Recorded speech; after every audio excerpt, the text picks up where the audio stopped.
Hello, today I'm in Volvo V90. In this video I'll show you how to update maps. In the beginning, take a look at the screen display. Firstly, make sure that your car is connected to Wi-Fi. Here is the Wi-Fi indicator.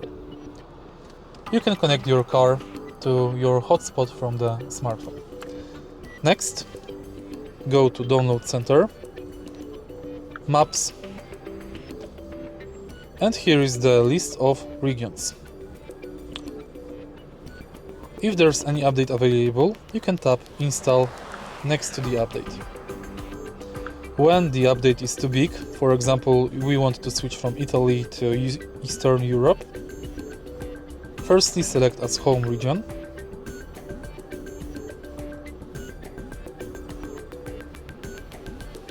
and as you can see, update too big. In order to download it, go to support.volvocars.com, download the map from the website, and using the USB external device, install it on the smartphone, on the car. And that's basically it. If you find this video helpful, please leave like, comment and subscribe.